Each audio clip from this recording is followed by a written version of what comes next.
नमस्कार दोस्तों, मैं विपिन बिहारी कवि जी आप सभी लोगों को प्रणाम करता हूं। और आज फिर एक छोटी सी कहानी लेकर आया हूं कि हम सभी के जीवन में हमेशा उतार चढ़ाव आते रहते हैं और हम उस उतार चढ़ाव को संतुलित नहीं कर पाते हैं और विचलित हो जाते हैं और अपने अंदर नकारात्मक ऊर्जा भर लेते हैं। उससे हमारी ज़िंदगी जो है तहस नहस हो जाती है। अगर हम हर परिस्थिति में अपने आप को पॉजिटिव थिंकिंग यानी कि सकारात्मक ऊर्जा अपने अंदर भरें तो निश्चित हम अपने जीवन में हमेशा सफल रहेंगे, हमेशा सफल रहेंगे। एक छोटी सी कहानी के माध्यम से आप लोगों को बताना चाहेंगे।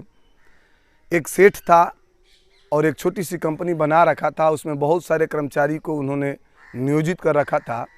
उसमें उसका एक मैनेजर भी था और मैनेजर बहुत ही ईमानदार था। वो हर काम अपना ईमानदारी से करता था। एक दिन बिना सूचना के वह अनुपस्थित हो गया। सेठ से कुछ सूचना नहीं दिया था, अनुपस्थित हो गया। तो सेठ सोचने लगा कि बहुत दिनों से है, बहुत ईमानदारी से काम करता है, हो सकता है कि मैं इसकी सैलरी नहीं बढ़ा रहा हूँ, इसलिए वह अनुपस्थित हो गया है। तो सोचा कि अगर मेरा मैनेजर आता है अगले दिन तो उसकी सैलरी उससे बिना बताए ही उसको बढ़ा कर दूंगा। सेठ जो ये अभी सोच ही रहा था, अगले दिन उसका मैनेजर आया, उसने बढ़ाकर उसकी सैलरी दी, यानी 10% सैलरी बढ़ा कर दिया। वो मन ही मन मैनेजर भी खुश हो गया, कुछ नहीं बोला और अपने काम में ईमानदारी से लग गया। कुछ दिन बीता, 10-15 दिन बाद तो एक दिन फिर वो बिना किसी सूचना के अनुपस्थित हो गया।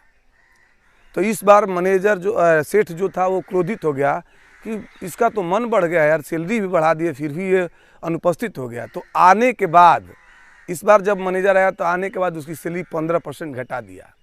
फिर भी मैनेजर कुछ नहीं बोला। सोचने लगा सेठ की भाई आखिर क्या बात है कि मैनेजर कुछ नहीं बोल रहा है। तो सेठ जाकर के मैनेजर से बोला कि भाई मैंने तुम्हारी सैलरी बढ़ाई तब भी तुम कुछ नहीं बोले, इस बार मैंने तुम्हारी सैलरी घटा कर दिया फिर भी कुछ नहीं तुम बोले।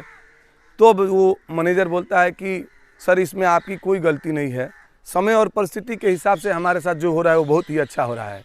क्योंकि पिछली बार मेरे घर में एक पुत्री का जन्म हुआ था, बेटी ने जन्म लिया था, तो मैंने यही सोचा कि वो अपने हिस्से का अपने खाने पीने के लिए व्यवस्था की, इसलिए उसका 10% मेरी सैलरी बढ़ गई उसके हिस्से में। और इस बार कल जो मैं नहीं आया था तो मेरी माँ गुजर गई, तो मैं यही सोचा कि माँ के हिस्से का जो था वो माँ चली गई तो उसके हिस्से का चला गया, इसलिए 10-15% आप जिसने जो घटा कर दिए वो मैं यही सोचा कि चला गया। तब सेठ के समझ में आया कि जो इंसान हमेशा पॉजिटिव सोचता है उसके जीवन में नेगेटिव हो ही नहीं सकता है। इसने कितना सकारात्मक बातें सोची थी और उसी का फल है कि यह ईमानदारी से रहता है और अपने जीवन को सफल बनाता है। आप भी हमेशा ईमानदारी से रहिए और अपने जीवन को हमेशा पॉजिटिव ऊर्जा से भरे रहिए। आप जीवन में अवश्य सफल होंगे, अवश्य सफल होंगे।